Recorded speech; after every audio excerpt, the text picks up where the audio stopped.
네, 오랜만에 뵙는 것 같습니다. 여러 가지 좀 감회가 드네요. 사람이 그런 것 같습니다. 무엇이든 어찌 보면 너무나 당연한 것이든 잃어보고 나서야 그 가치를 안다.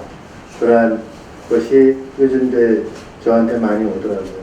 저는 항상 걸어다니면서 올라왔던 길도 그렇고 또 연수원 조합 시간에서 들떠가서 연수원에 올라가는 것도 그렇고 또 오늘 이 자리 또한 그렇고 참 마음이 무거우면서도 그 가치의 무게가 가슴을 좀 많이 답답하게 하는 부분들이 있습니다. 저는 지금까지 노동조합을 하면서 노사 상생과 협력 그리고 봉사의 발전이 노동조합 간부들이 해야 되는 그런 사명이라고 생각을 하고 지금까지 해왔습니다. 그렇기 때문에 마지막까지 저에게 주어진 시간을 제가 가지고 있던 가치를 지키는 그러한 시간으로 삼으면서 끝까지 우리 통합노동조합은 노사 상생과 협력 그리고 봉사의 발전을 위해서 마지막까지 노력을 할 것입니다. 이 앞에 계시는 사측위원들께서도 여러 가지 어려움이 많이 있겠지만 그래도 저희 17,000 조합원 직원을 바라보시고 그 무거운 짐을 같이 나눠주어 주셨으면 좋겠습니다. 그리고 항상 이렇게 무더운 날씨에 이렇게 연일 또 이어지는 노사협의회로 좀 많이 힘드실 텐데 건강에 각별히 유념하시기 바랍니다. 감사합니다. 예, 반갑습니다. 차량본부장 권영민입니다. 저는 먼저 현안 문제 말씀드리기 전에 현 노사관계에 대해서 좀 한 말씀 좀 드리고 싶습니다. 우리 위원장님께서 물분과 화가 많이 났음에도 불구하고 여전히 신사적으로 하는 모습이 참 짱합니다. 작년 인단을 이후 반년 만에 저희가 오늘 이 노사교섭 테이블에 앉았는데요. 이유는 다들 아실 겁니다. 조합간부 36명에 대한 파면 해고가 이루어진 거 아실 겁니다.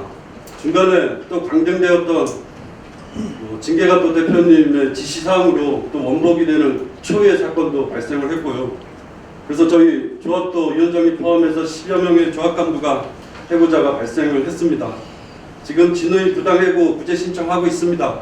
저는 당연히 이분들 살아 돌아올 거라고 확신합니다. 제가 이 자리에서 대표님께 한 말씀 좀 여쭤보고 싶습니다. 대표님, 우리 노동조합이 무슨 잘못을 그렇게 했습니까? 솔직하게. 작년 인단할 때 저희 노동조합 아실 겁니다. 파업을 막기 위해서 가진 노력을 다했고 그 결과 빠른 시간에 파업이 또 종결이 됐잖아요. 그만큼 공사에 헌신하고 기여했던 부분들이 아무것도 아닌지 이 자리에 계신 교섭위원들한테 한번 대묻고 싶습니다. 솔직하게. 지금 공사 상황이 어려운 거 다 알고 있습니다. 제가 10년 전인가요? 그때 김익환 기아 부회장 출신인 김익환 사장님이 저희 사장으로 오신 적이 있었습니다. 이분이 마지막에 나가면서 하셨던 말씀이 자기가 할 수 있는 게 아무것도 없다라고 하면서 사표 던지고 나갔어요. 지금 공사 상황을 보면 지금 그 상황이나 똑같다는 거예요. 10년 전의 노사관계나 지금의 노사관계나 서울시의 지배 개입이 너무나 강하다는 거예요. 제가 마지막 우리 대표님께 좀 드릴 말씀은 우리 조합간부들 어떻게든 살려내시라는 말씀 꼭 드리고 싶습니다. 사장님 때 발생한 거고 4년 임기 동안에 무조건 하셔야 됩니다. 이거는 노사합의든 사장님 지시사항이든 이 부분에 대해서는 마지막에 우리 사장님의 의지를 분명히 한번 밝혀주실 것을 꼭 부탁을 드리겠습니다. 아까 차량본부장님 말씀 주셨는데요. 먼저 또 해고와 관련해서는 저도 굉장히 가슴이 아픕니다. 또 특별히 쉬운 결정이 아니었다는 말씀을 드리겠고요. 그렇지만 이게 지난 10년 동안 축적됐던 우리의 어떤 잘못된 그런 부산물을 정리하는 그런 과정을 이루시면 좋겠고요.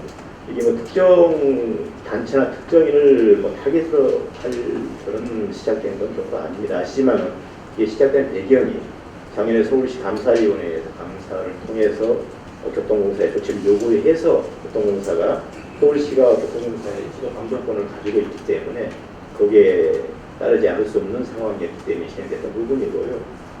저도 개인적으로는 빨리 이 긴 겨울이 지나가고 또 빨리 회복될 수 있기를 간절히 기대하는 마음이라는 말씀드리겠고요.